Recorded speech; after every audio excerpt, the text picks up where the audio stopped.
नमस्कार विद्यार्थी मित्रांनो.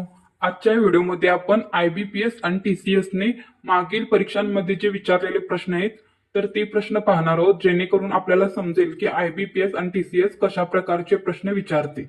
तर चला पाहूया आपला पहिला प्रश्न. ग्रामसेवकाच्या संदर्भात खालीलपैकी कोणते विधान बरोबर नाही? तर खाली 4 विधाने दिलेली आहेत आणि त्यातील ग्रामसेवकाच्या संदर्भात जे विधान बरोबर नाही ते सांगायचंय. आणि यातील आपलं पहिलं जे उत्तर आहे ते आहे ऑप्शन 1. हे आपलं उत्तर आहे, कारण खालील जी 3 विधाने आहेत ती बरोबर आहेत. तो ग्रामपंचायतीचा सचिव असतो हे बरोबर आहे. त्याच्यानंतर तो ग्रामपंचायतीचा दैनंदिन कारभार पाहतो हेही विधान बरोबर आहे. आणि तो ग्रामस्थांना विकास योजना समजावून सांगतो हेही ग्रामसेवकाच्या बाबतीतली जी तिन्ही विधान आहेत ती बरोबर आहेत.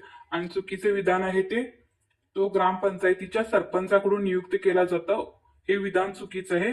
कारण ग्रामसेवकाची जी नियुक्ती केली जाते तो म्हणजे जिल्हा परिषदेचा मुख्य कार्यकारी अधिकारी असतो, तो ग्रामसेवकाची नियुक्ती करत असतो. पुढचा प्रश्न, प्रश्न क्रमांक 2. डॉट डॉट यांनी 1867 मध्ये मुंबईत प्रार्थना समाजाची स्थापना केली. तर मुंबईत 1867 मध्ये प्रार्थना समाजाची स्थापना आत्माराम पांडुरंग तरखडकर यांनी केलेली आहे. पुढचा प्रश्न आहे, प्रश्न क्रमांक 3. महाराष्ट्रातील कोणत्या प्रशासकीय विभागात नैऋत्य मान्सूनचा पहिला पाऊस पडतो? तर महाराष्ट्रातील कोकण प्रशासकीय विभागात नैऋत्य मान्सूनचा पहिला पाऊस पडतो. प्रश्न क्रमांक 4. महाराष्ट्र राज्यात बोलल्या जाणाऱ्या सर्व भाषांपैकी महाराष्ट्र गुजरात सीमेजवळ कोणती भाषा बोलली जाते? तर महाराष्ट्रामध्ये जितक्या भाषा बोलल्या जातात त्या भाषांपैकी महाराष्ट्र आणि गुजरात सीमेजवळ जी भाषा बोलली जाते ती आहे डांगी. प्रश्न क्रमांक 5. खालीलपैकी कोणत्या परिसरातील समशीतोष्ण जंगले शोलाज म्हणून ओळखली जातात? तर निलगिरी, ऑप्शन 1 हे उत्तर आहे आपलं. पुढचा प्रश्न, भारताच्या 2011च्या जनगणनेनुसार महाराष्ट्रातील कोणत्या जिल्ह्यात लोकसंख्येची घनता 1000 पेक्षा अधिक आहे? तर भारताच्या 2011च्या जनगणनेनुसार महाराष्ट्रातील ठाणे जिल्ह्यातील लोकसंख्येची घनता 1000 पेक्षा अधिक आहे. प्रश्न क्रमांक 7. राज्य सरकारच्या विविध विभागांमध्ये संघर्ष उद्भवल्यास तो डॉट डॉट द्वारे सोडवला जातो. तर राज्य सरकारच्या विविध विभागांमध्ये जर संघर्ष उद्भवला तर तो राज्याचे मुख्यमंत्री जे असतात त्यांच्याद्वारे सोडवला जातो. प्रश्न क्रमांक 8. खालीलपैकी कोणते पुस्तक हे संस्कृत भगवद्गीताचा अर्थ स्पष्ट करते? आणि उत्तर आहे ऑप्शन 4 भावार्थ दीपिका हे भगवद्गीता या संस्कृत पुस्तकाचा अर्थ स्पष्ट करते. प्रश्न क्रमांक 9. खालीलपैकी कोणती संस्था भारतातील संवैधानिक संस्था नाही? तर खाली ज्या 4 संस्था दिलेल्या आहेत त्यातील जी आपला ऑप्शन आहे 4 नीती आयोग, तर ही जी संस्था आहे ती भारतातील संवैधानिक संस्था नाही आहे. प्रश्न क्रमांक 10. सत्रिया नृत्याचा उगम डॉट डॉट राज्यातून झाला. आणि उत्तर आहे सत्रिया नृत्याचा उगम हा आसाम या राज्यातून झालेला आहे. प्रश्न क्रमांक 11. खालीलपैकी कोणाची जयंती पराक्रम दिवस म्हणून साजरी केली जाते? आणि उत्तर आहे आपलं ऑप्शन 4 नेताजी सुभाषचंद्र बोस यांची जयंती पराक्रम दिवस म्हणून साजरी केली जाते. प्रश्न क्रमांक 12. स्वातंत्र्य सेनानी अंबाबाई कोणत्या राज्याच्या निवासी होत्या? आणि उत्तर आहे स्वातंत्र्य सेनानी अंबाबाई या कर्नाटक या राज्याच्या निवासी होत्या. प्रश्न क्रमांक 13. मुंबईत 1848 मध्ये परमहंस सभेची स्थापना कोणी केली? आणि उत्तर आहे ऑप्शन 2 दादोबा पांडुरंग तरखडकर यांनी मुंबईमध्ये 1848 मध्ये परमहंस सभेची स्थापना केलेली आहे. प्रश्न क्रमांक 14. खालीलपैकी कोणते भारतातील नगर परिषदांचे स्वेच्छाधीन कार्य आहे. म्हणजे खाली जी कार्य दिलेली आहेत त्यातील भारतातील नगर परिषदांचे जे स्व इच्छेने करणारे कार्य कोणते आहेत ते सांगायचे. आणि ते आहे ऑप्शन 2, सार्वजनिक उद्याने तयार करणे. प्रश्न क्रमांक 15, खालीलपैकी कोणते विधान बरोबर आहे ते ओळखा. आता याच्यामध्ये आपल्याला दोन विधाने दिलेले आहेत. विधान अ आहे, दर महिन्याला किमान एक सभा घेणे पंचायत समितीला बंधनकारक आहे. आणि दुसरे विधान आहे आ, विधान विकास गटात राबविण्यात येणाऱ्या योजनांचा आराखडा पंचायत समिती तयार करते. आता या दोन विधानांपैकी कोणते विधान किंवा कोणती विधाने बरोबर आहेत ते सांगायचंय. आणि आपलं उत्तर आहे ऑप्शन 3, अ आणि आ दोन्ही विधाने बरोबर आहेत. म्हणजे दर महिन्याला किमान एक सभा घेणे हे पंचायत समितीला बंधनकारक असते. त्याचबरोबर विकास गटात राबवण्यात येणाऱ्या योजनांचा आराखडा पंचायत समिती तयार करत असते. ही दोन्ही विधानेही बरोबर आहेत. पुढचा प्रश्न आहे प्रश्न क्रमांक 16, खालीलपैकी कोणता किल्ला शिवाजी महाराजांनी स्थापन केलेल्या स्वराज्याची पहिली राजधानी आहे. तर तो कोणता किल्ला आहे. ऑप्शन 1, राजगड. प्रश्न क्रमांक 17, खालीलपैकी कोण 1905च्या भारतीय राष्ट्रीय काँग्रेसच्या अधिवेशनाचे अध्यक्ष होते. तर यातील कोण होते. खालीलपैकी जे 4 ऑप्शन दिलेले त्यातील 1905च्या भारतीय राष्ट्रीय काँग्रेसच्या अधिवेशनाचे अध्यक्ष होते ऑप्शन 4, गोपाळकृष्ण गोखले. प्रश्न क्रमांक 18, खालीलपैकी कोण सत्यशोधक समाजाच्या स्थापनेशी संबंधित आहे. तर खाली 4 ऑप्शन दिलेले आहेत त्यातील सत्यशोधक समाजाच्या स्थापनेशी संबंध कोणाचा होता. तर ऑप्शन 1, ज्योतिराव फुले यांचा. प्रश्न क्रमांक 19, मल्लप्पा धनशेट्टी ज्यांना ब्रिटिश सरकारने फाशी दिली होती त्यांनी खालीलपैकी कोणत्या सत्याग्रहाचे नेतृत्व केले. तर मल्लप्पा धनशेट्टी यांनी सोलापूर सत्याग्रह ऑप्शन 4, तर या सत्याग्रहाचे नेतृत्व केले होते. प्रश्न क्रमांक 20, खालीलपैकी कोणते विधान बरोबर आहे ते सांगायचे. खाली 2 विधान दिलेले आहेत त्यातील अ आहे, राज्यपाल मुख्यमंत्री आणि मंत्री परिषद मिळून महाराष्ट्राची कार्यकारिणी तयार करतात. आणि ऑप्शन आ आहे, विधान परिषद कधीच पूर्णपणे बरखास्त होत नाही. आणि यातील विधान जे बरोबर आहे ते आहे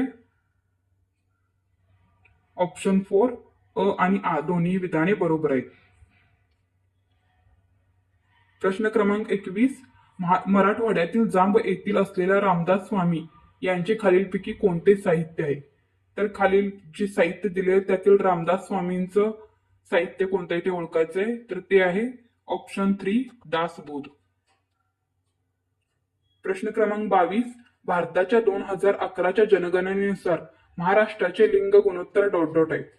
तर भारताच्या 2011च्या जनगणनेनुसार महाराष्ट्राचे लिंग गुणोत्तर ऑप्शन 1, 929 हे आहे. प्रश्न क्रमांक 23, खालीलपैकी कोणता क्षेत्रफळाच्या दृष्टीने सर्वात लहान जिल्हा आहे. तर क्षेत्रफळाच्या दृष्टीने खालीलपैकी कोणता लहान जिल्हा आहे. तर तो आहे ऑप्शन 3, मुंबई शहर.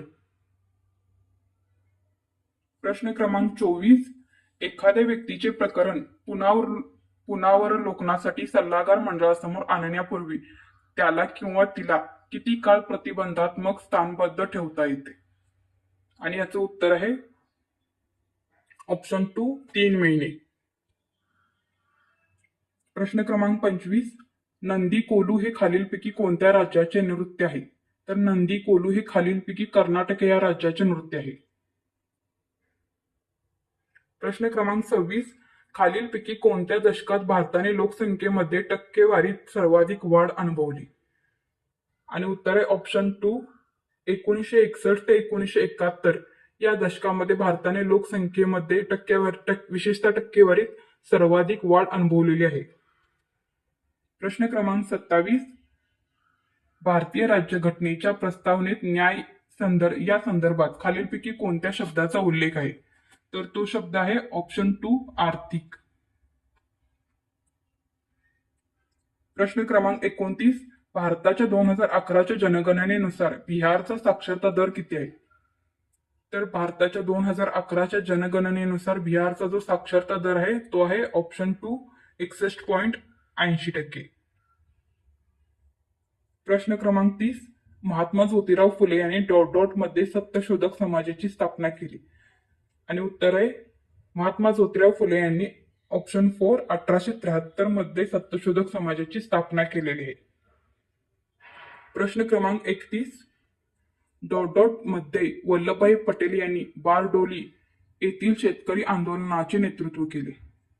तर वल्लभभाई पटेल यांनी बारडोली येथील शेतकरी आंदोलनाचे नेतृत्व हे 1928 ऑप्शन 3 मध्ये केलेले होते. प्रश्न क्रमांक 32. जेव्हा वर्षा जलाचा पीएच डॉट डॉट असतो तेव्हा त्याला आम्लवर्षा म्हणतात. आणि उत्तर आहे जेव्हा वर्षा जलाचा पीएच 5.6 पेक्षा कमी असतो तेव्हा त्याला आम्लवर्षा म्हणतात. उत्तर आहे ऑप्शन 1.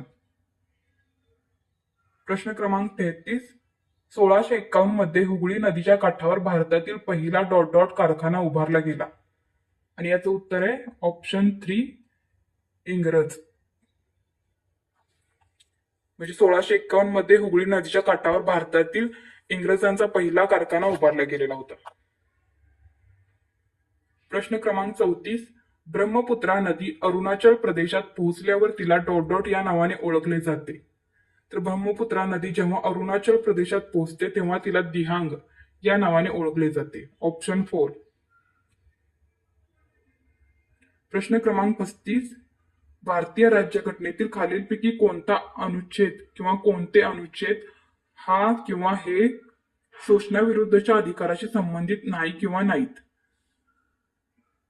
ऑप्शन आहे अ अनुच्छेद 23 आणि 24, ऑप्शन आ अनुच्छेद 25 आणि 26, ऑप्शन ई अनुच्छेद 29 आणि 31.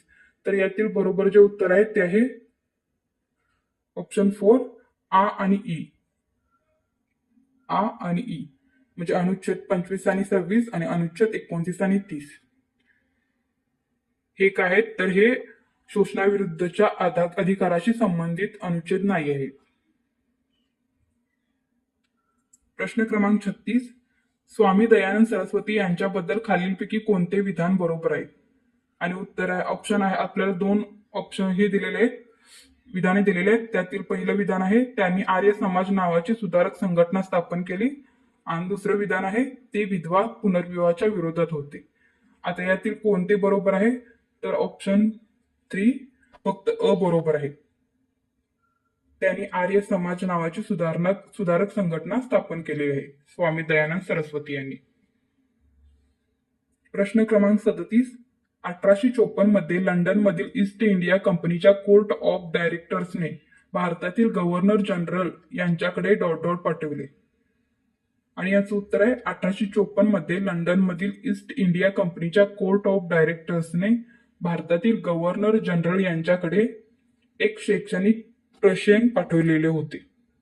ऑप्शन 4 हे बरोबर उत्तर आहे. प्रश्न क्रमांक 38. खालीलपैकी कोणत्या वनस्पतीच्या कळ्या आणि मुळ्या पचन समस्या दूर करण्यासाठी वापरले जातात. आणि उत्तर आहे ऑप्शन 3 कांचन.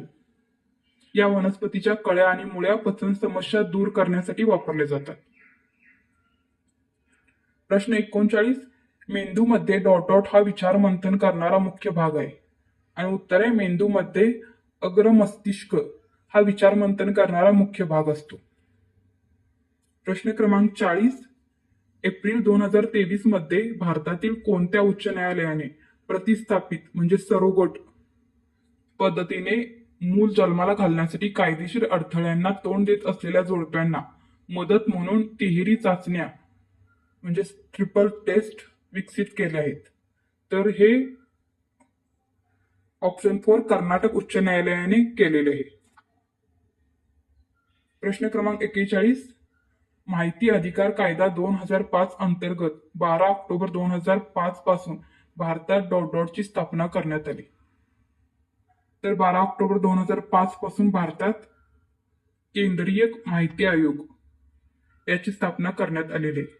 उत्तर आहे ऑप्शन 2. प्रश्न 42. भारताच्या मुख्य माहिती आयुक्तांबाबत खालीलपैकी कोणते विधान बरोबर आहे? तर खाली दोन विधान दिलेले आहेत. विधान अ आहे मुख्य माहिती आयुक्त याची पुनर्नियुक्ती केली जाऊ शकते.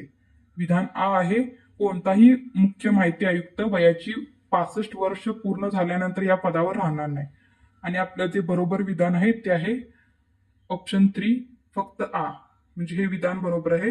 कोणताही मुख्य माहिती आयुक्त वयाची 65 वर्ष पूर्ण झाल्यानंतर या पदावर राहणार नाही, हे विधान बरोबर आहे. ते प्रश्न क्रमांक 43, खालीलपैकी कोणी रत्नागिरी येथे हिंदू धर्मातील सर्व जातींसाठी खुले असलेले पतित पावन मंदिर बांधले आहे? तर ते कुणी बांधलेले आहे पतित पावन मंदिर जे हिंदू धर्मातील सर्व जातींसाठी खुले आहे? तर ते बांधलेले आहे ऑप्शन 4 व्ही.डी. सावरकर यांनी. प्रश्न क्रमांक 44, भारतीय राज्यघटनेतील खालीलपैकी कोणता अनुच्छेद प्रारंभीच्या नागरिकत्वाशी संबंधित तरतुदींच्या संदर्भात आहे? तर तो अनुच्छेद आहे ऑप्शन 2 अनुच्छेद 5. हा भारतीय राज्यघटनेतील प्रारंभीच्या नागरिकत्वाच्या संबंधित तरतुदीच्या संदर्भात आहे. प्रश्न क्रमांक 45, स्वयंघोषित जीवांच्या कार्बन आणि ऊर्जेच्या गरजा द्वारे पूर्ण केले जातात. तर स्वयंघोषित जीवांच्या कार्बन आणि ऊर्जेच्या गरजा या प्रकाश संश्लेषण द्वारे पूर्ण केले जातात. उत्तर आहे ऑप्शन 4. प्रश्न क्रमांक 46, अली वर्दी खान याचा मृत्यू कधी झाला? आणि उत्तर आहे अली खान याचा मृत्यू 1756 मध्ये झालेला आहे. ऑप्शन 3. प्रश्न क्रमांक 47, भारतीय राज्यघटनेत नमूद केलेल्या मूलभूत अधिकारांबाबत खालीलपैकी कोणते किंवा कोणती विधान किंवा विधाने बरोबर आहे किंवा आहेत ते सांगायचं आहे. तर विधान अ आहे राज्यघटनेत मूलतः 6 मूलभूत अधिकार सूचित केले होते. आणि विधान आ आहे 42व्या घटना दुरुस्ती कायद्याद्वारे समानतेचा अधिकार वगळण्यात आलेला आहे. आणि आपलं जे बरोबर विधान आहे तर ते यापैकी कोणतंही नाही, म्हणून आपलं जे उत्तर येणार आहे तर ऑप्शन 1 अ किंवा आ यापैकी एकही विधान बरोबर नाही.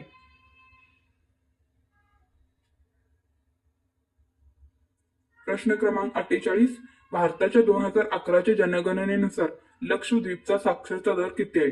तर भारताच्या 2011च्या जनगणनेनुसार लक्षद्वीपचा साक्षरता दर आहे ऑप्शन 4 91.85%. प्रश्न क्रमांक 49, खालीलपैकी कोणती प्रार्थना समाजाची तत्वे होती? आता इथे आपल्याला 3 तत्वे दिलेली आहेत, त्यापैकी प्रार्थना समाजाची कोणती तत्वे होती ते सांगायचं आहे. अ आहे मूर्तीपूजेला विरोध, आ आहे एकेश्वरवाद आणि ई आहे कर्मकांडाला विरोध. या तिन्हीपैकी प्रार्थना समाजाची कोणती तत्वे होती ते इथे सांगायचं आहे. आणि आपलं उत्तर आहे ऑप्शन 4 अ आ ई. ही तिन्ही जी तत्वे आहेत ती प्रार्थना समाजाची आहेत. आणि आजचा आपला शेवटचा प्रश्न आहे प्रश्न क्रमांक 50, कृष्णा नदीची लांबी सुमारे ... किलोमीटर आहे. तर कृष्णा नदीची लांबी सुमारे 1400 किलोमीटर इतकी आहे. तर धन्यवाद मित्रांनो, अशा प्रकारे आज आपण 50 प्रश्न पाहिलेले आहेत. जर तुम्हाला या प्रश्नांसोबत त्याचे स्पष्टीकरणही हवे असल्यास तुम्ही कमेंट बॉक्समध्ये तसं कमेंट करून सांगू शकता.